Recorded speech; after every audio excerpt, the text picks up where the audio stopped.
Would you join me on a meditation? God casts a line into the sea of you, the sea of us, the sea of me. Yet before he reels anything in, God pauses to hear and feel the wind blowing over the water. Would you join me in making the sound of the wind? God finds fish of every kind above the water, sea mullets and African butterfly fish, jumping out of the waves to find safety in the air up high. Salmon swimming upstream, showing the power of struggle and what it means to find fresh water again.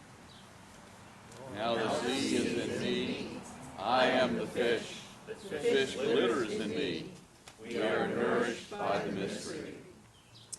God casts a line into the sea of you, the sea of us, the sea of me. Yet before reeling anything in, God pauses to hear and feel the waves of the water. God finds fish of every kind beneath the water, parrotfish, rainbow trout, and the rose-veiled fairy wrasse all swim in the pride parade under the waves. The true co-parents of the ocean, male seahorses and sea dragons, give birth to their babies while their female partners regain their energy to make another egg. Now the sea is in me, I am the fish. The fish glitters in me. We are nourished by the mystery. God casts a line into the sea of you, the sea of us, and the sea of me. Yet before reeling anything in, God pauses to see and sense the light in the deepest waters. God finds fish of every kind in the depths of the water. Lanternfish and fireworms make their own light in the dark with the magic of bioluminescence, while anglerfish partner with bacteria to create a glow in a never-ending night, illuminating what it means to be seen in an otherwise invisible world. Now the sea is in me, I am the fish. The fish glitters in me. We are nourished by the mystery. God reels us all in, our diverse multiplicity, those who soar high above and those who find calm at the depths below, the predator and the prey within each of us too. God takes us in our wholeness and the ways we've navigated the waves of change, and then we are released and put back into the ocean again. Because life is a catch and release in the sea of the Spirit. May we be open to this. Amen. Would you pray with me? God, may the words of my mouth and the meditations of all our hearts be acceptable unto you, our sturdy rock and constant Redeemer. Amen. So I think any history buff could probably tell you about some significant events that took place in 1809. James Madison was sworn in as the fourth president. A Supreme Court decision stated that the power of the federal government is greater than any individual state. And 7 well-known people were born that year.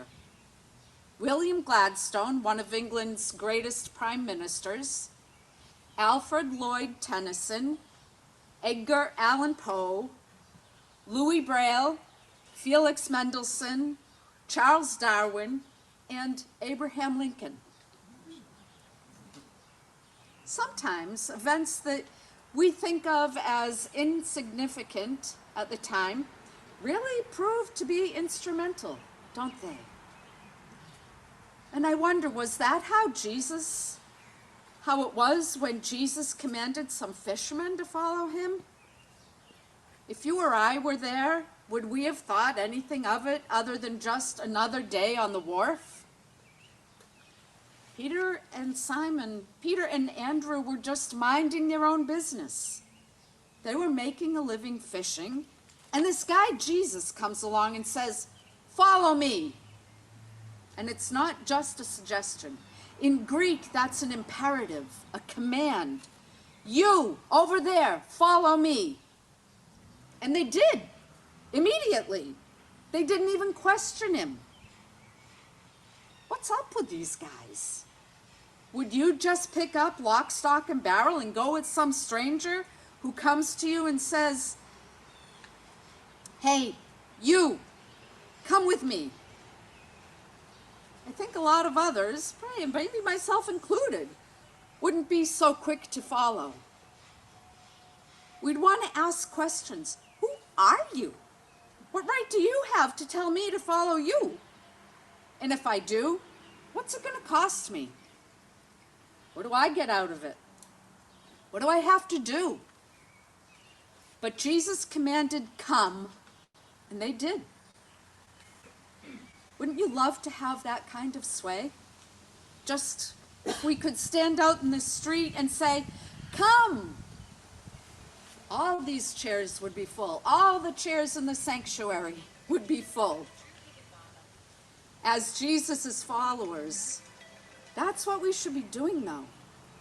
We know that we too are called to fish for people, but do we? I think some followers of Jesus don't even want to fish at all. We don't like to fish. Fish stink. There aren't fish left in this place. Someone else has already caught all the fish. If any fish still exist, you have to know where to find them. And I don't. Still, another problem is that you have to have the right equipment to catch fish, and equipment is expensive. Well, all those things might be true, but the plain and simple fact is that Jesus is still calling us to fish. I think most of us are willing to fish when it's comfortable, when it's easy, when we don't have to get out of our comfort zone. I have to admit, though, that if I were fishing and someone came along and offered me something different to do, because for me fishing doesn't have an appeal, no offense to any of you who do like to fish, I'd probably jump at it. I'd do it in a heartbeat. And so I can imagine why Simon Peter and Andrew were so quick to drop their nets and leave. Let's go be adventurous. But that's the problem. Jesus wasn't calling them to stop fishing. He was calling them to change what they were fishing for. Come, follow me, and I will make you fishers of people. I read recently of a man who had become a psychic counselor by answering an ad in the newspaper. Excuse me. Are you stuck? Yeah. Yes. This way.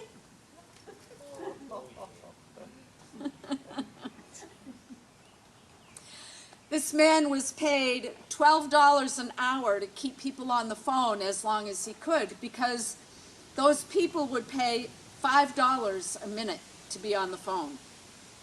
In his training, he was told, remember, they're just looking for something to hang on to, some little bit of hope, thinking that if you give that to them, they can turn their lives around.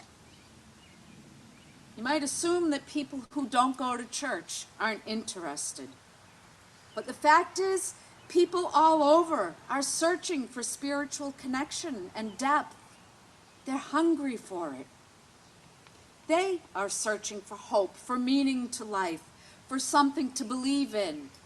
Hope that there is something out there bigger than us that holds the answers to this crazy world we live in.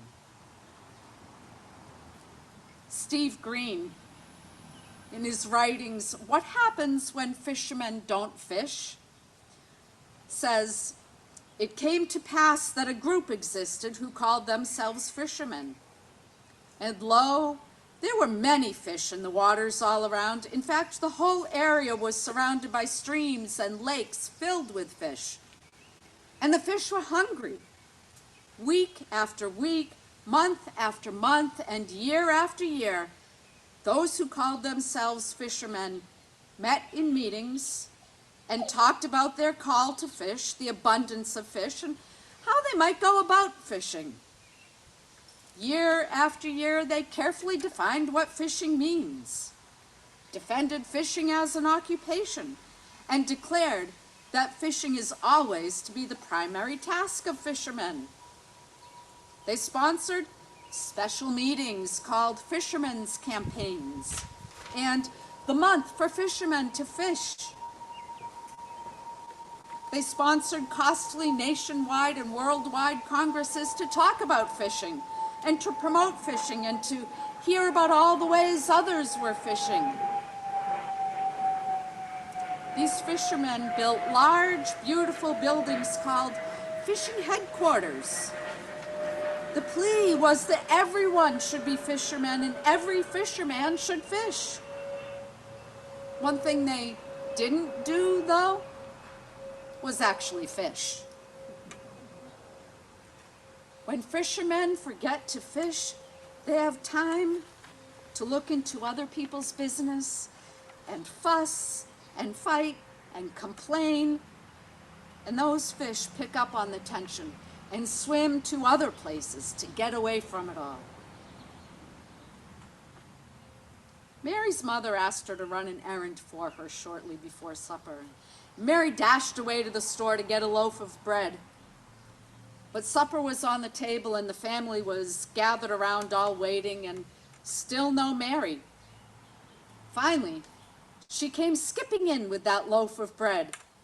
Her mother scolded her for fooling around on the way home. Mary said she had seen Susie and Susie's doll was broken. And her mother asked, "Well, did you stop and help fix it?"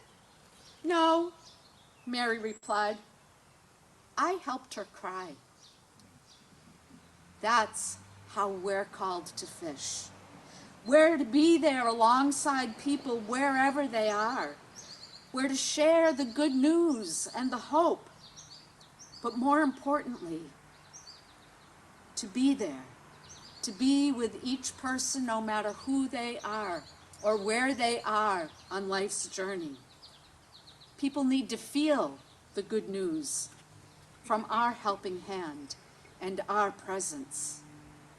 That's how we can go fishing. Have you done any fishing lately? May it be so. Amen.